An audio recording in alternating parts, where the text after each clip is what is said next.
Everyone, we are halfway through October and I'm feeling spooky. Also, I call my makeup the Pumpkin Princess.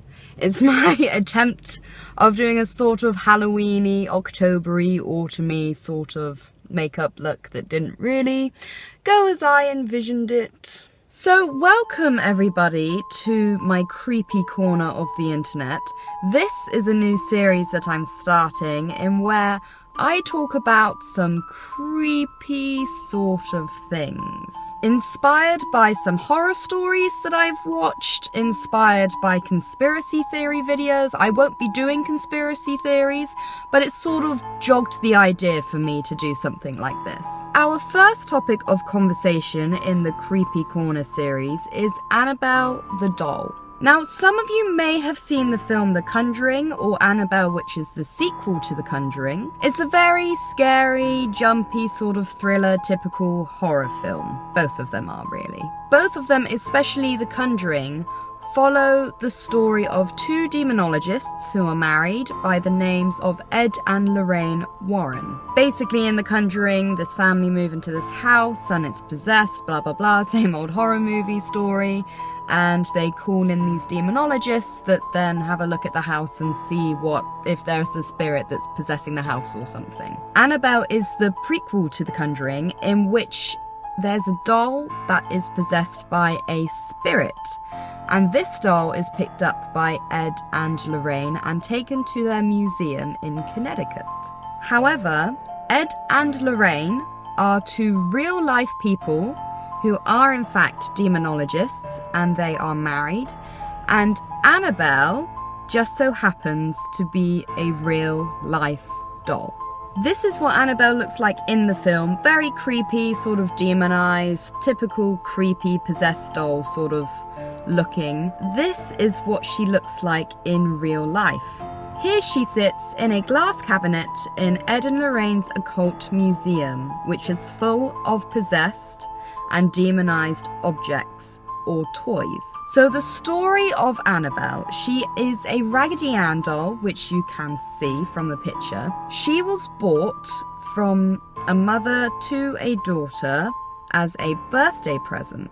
The daughter was called Donna and she was a student nurse and lived in a flat with her friend Angie. Shortly after having the doll, Donna and Angie both noticed strange things that the doll was doing.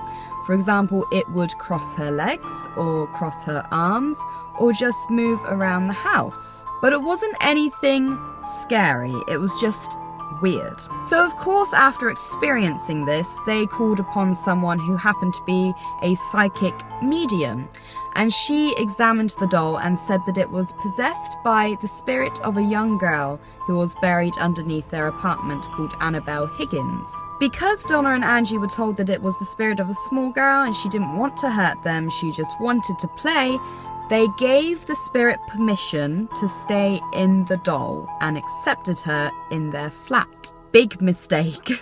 The doll also carried on moving around, etc., just doing some pretty weird things. However, their friend Lou came to stay one night, and what he experienced was very creepy. He was sleeping in one of the spare bedrooms, and he was asleep. It was the middle of the night, and he woke up and saw the doll of Annabelle sitting at the foot of his bed. Slowly the doll moved up his leg and sat on his chest, when he then began to feel as though he was being strangled, obviously by the doll. He was strangled to the point of passing out, and then he woke up in the morning. And of course you think it was a dream, but he swears that it was not a dream. After that, Lou had another incident with the doll, where him and Angie were in the house planning on going travelling together, and Donna was out, and they heard a rustling of papers in Donna's room. So naturally, Lou went to investigate for intruders. He opened the door and all he saw in the corner was the doll cascaded to one side. He walked up to the doll and looked around the room for intruders when he suddenly felt the sense of someone standing behind him. He whirled around to see if anyone was there, and of course there wasn't. And then he turned around, felt this agonizing pain, looked down, and there were scratches on his chest with blood pouring out from his shirt. He lifted up his shirt and saw 4 big scratches on his chest. Obviously, he knew that they had come from this doll. However, these scratches healed half the day after and fully within 2 days. From then on, Annabelle was occasionally seen with a red substance dripping from her hands, and it's at this point that Donna and Angie decided to contact Ed and Lorraine Warren. The Warrens investigated the doll and declared that it was an inhumane spirit that was inhabiting the doll, wanting to inhabit a human body, and it was merely impersonating itself as a human girl. They declared it demonically possessed and so took it with them to display in their occult museum in Connecticut. Now, many people say that this doll is just made up and the things that happened aren't real. Ed and Lorraine have since reported things that the doll does, suggesting that it's possessed, so they've said that it's been levitating or just moves around the museum occasionally. But many people say that this is all made up for money and attention, which is understandable. A professor of religious studies called Joseph Laycock says that it's merely made up by Ed Warren. He describes their museum as full of shelves of Halloween junk. And a science writer by the name of Sharon A. Hill says that Ed and Lorraine just bought this all on themselves and that they've made it up completely for money and fame. However, you can go and visit this museum and you can visit Annabelle.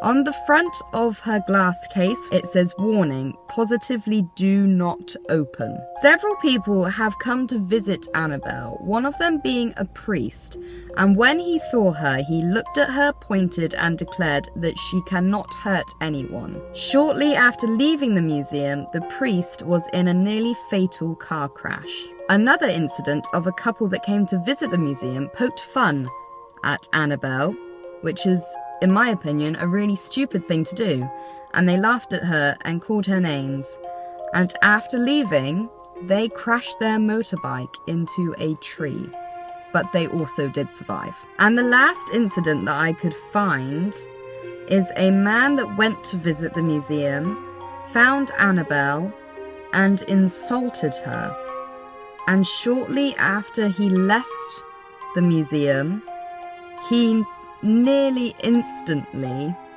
crashed his car into a tree and died. I guess you can say that Annabelle is haunted, but then there's other things saying that she isn't haunted. Are these things merely coincidence? I'm going to leave that up to you guys to decide. These sorts of things really intrigue me and interest me. So let me know down in the comments, guys. Do you think that Annabelle is a possessed doll, or do you think that it's just a hoax? I would love to know your opinions.